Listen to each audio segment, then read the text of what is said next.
Hai teman-teman semuanya, jumpa lagi dengan channel Karya Yaman.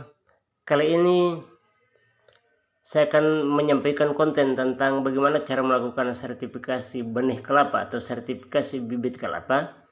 Dokumen apa saja yang perlu diperiksa, parameter apa saja yang perlu diperiksa. Ayo ikuti tutorialnya, jangan skip-skip. Tapi sebelumnya kita masuk ke intro dulu.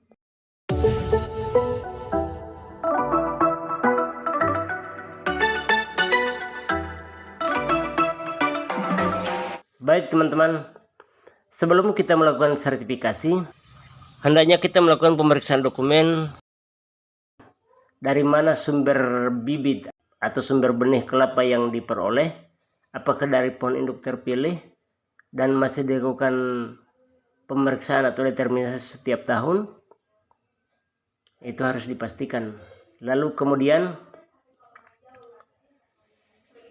harus ditahu pasti bahwa kita melakukan sertifikasi digunakan untuk kebutuhan apa. Biasanya penangkar benih tahu bahwa itu akan digunakan di daerah mana untuk kepentingan apa. Nah, setelah memastikan bahwa sumber benih jelas, catatan-catatan tentang penangkaran benih lengkap, dan kemudian penggunaan benih jelas, maka kita lakukan pengukuran terhadap parameter-parameter benih kelapa yang akan dilakukan sertifikasi. Baik, sebelum melakukan sertifikasi, kita ada standarisasi menurut form tahun 2022. Menurut form tahun 2022 ini, parameter yang perlu diukur adalah umur benih. Biasanya umur benih ini didapati dari catatan penangkar yang ada. Nah, yang bisa dilakukan sertifikasi berumur sekitar 4-5 bulan setelah semai. Lalu parameter tinggi benih. Dalam melakukan pengukuran tinggi benih kelapa atau tinggi bibit kelapa, kita lakukan pengukuran di atas tanah di polybag hingga ke ujung daun yang tertinggi. Nah, di form ini dicantumkan tingginya minimal 50 cm ke atas.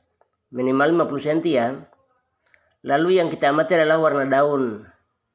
Warna daun hendaknya yang hijau. Kenapa yang warna hijau tanpa ada gejala apapun?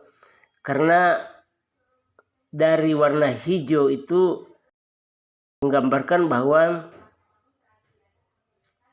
tanaman tersebut tumbuh dengan baik. Artinya tidak kekurangan hara. Nah, kemudian ukuran polybag standarnya adalah 40 x 50 cm. Dan kemudian ketebalan daripada polybag itu sendiri, karena untuk benih kelapa ada standar khusus minimal setebal 0,2 mm. Lalu warna polybag juga ada ketetapannya, yakni harus warna hitam. Nah, seluruh item itu diperiksa dari masing-masing plot, dari masing-masing bedengan. Kita harus ada keterwakilan daripada benih. Dan itu memerlukan waktu yang cukup lama teman-teman. Kita harus lakukan pemeriksaan satu demi satu hingga selesai semua bedengan kita periksa. Oke, mungkin demikian tutorial yang saya dapat sampaikan. Bagi Anda yang masih belum paham atau masih ada yang kurang dimengerti, silakan komentari di kolom komentar di bagian bawah. Dan saya berusaha untuk menjawabnya. Jangan lupa Anda subscribe, like, komen. Mudah-mudahan dapat bermanfaat bagi Anda, dan saya akhiri. Bye-bye. Guru Wirian, Guru Cendrawasih. Cukup sekian dan terima kasih. Assalamualaikum warahmatullahi wabarakatuh.